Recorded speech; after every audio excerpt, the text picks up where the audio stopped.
दोस्तों, बी.आर. चोपड़ा महाभारत 2 अक्टूबर 1988 से दूरदर्शन पर प्रसारित होने वाला भारतीय टेलीविज़न के इतिहास में सबसे लोकप्रिय धारावाहिक में से एक है। तो चलिए आपको बताते हैं इस महाभारत के शूटिंग से जुड़े कुछ रोचक किस्से।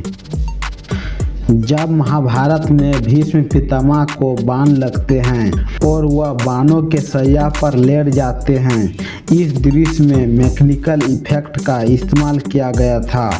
तीर लगते समय भीष्म पितामह का किरदार निभाने वाले अभिनेता मुकेश खन्ना जी को आते हुए तीर को अपने हाथों से पकड़ना था।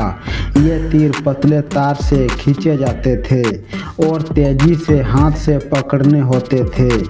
इसके बाद जब तीर शरीर के आर पार दिखाए गए हैं, तब हाथों पैरों में कपड़े के अंदर लोहे की प्लेटों का इस्तेमाल किया गया था, जिसमें एक प्लेट में तीर का आधा हिस्सा और दूसरी प्लेट में तीर का आधा हिस्सा लगाया जाता है। इस तकनीक का उपयोग बाणों की सैया में किया गया था, जिसे देखकर लगता था कि तीर आर पार हो गए हैं। एक इंटरव्यू में बी.आर. चोपड़ा की पत्नी रेणु चोपड़ा ने बताया था कि महाभारत में काफ़ी बड़े स्टार कास्ट थी, इसके बावजूद बहुत सारे लोगों की ज़रूरत होती थी। महाभारत के युद्ध का सीन भी काफ़ी मुश्किल से शूट हो पाया था।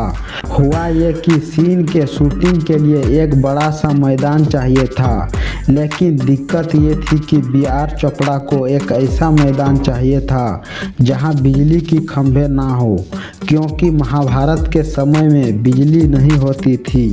काफ़ी ढूंढने के बाद उन्हें जयपुर के पास ऐसा मैदान मिल गया जहां बिजली के खंभे तो नहीं थे, लेकिन एक दिक्कत ये थी कि इतने सारे सैनिक कहां से लाते। तो आसपास के गांव के लोगों को ही भर्ती कर लिया गया। उन्हें सैनिक बनाकर युद्ध के सीन को शूट कर लिया गया। बताया जाता है कि महाभारत की शूटिंग सुबह 6 बजे से लेकर शाम के 6 बजे तक होती थी।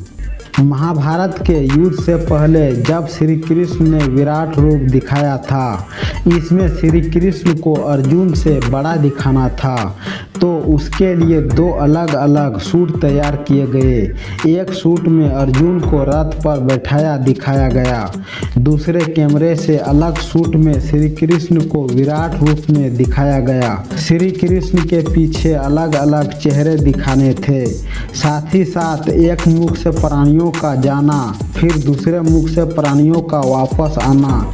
इस दृश्य के लिए ब्लू बैकग्राउंड का फर्श तैयार किया गया और उस पर कुछ लोगों को लेटकर हिलने के लिए बोला गया। बाद में मशीन द्वारा इस बैकग्राउंड को हटाकर इफेक्ट डाला गया, तब जाकर यह सीन तैयार हुआ। प्रकाश, जल, अग्नि में बहुत ही सावधानी से इफेक्ट का इस्तेमाल किया गया था। यहाँ भी 2 कैमरा का इस्तेमाल करके 2 दृश्यों को फिल्माया गया था। दोस्तों, द्रौपदी का चीरहरण महाभारत का एक और सबसे आइकॉनिक सीन है और इस आइकॉनिक सीन पूरा करने के लिए बहुत सारे कठिनाइयों का सामना करना पड़ा था।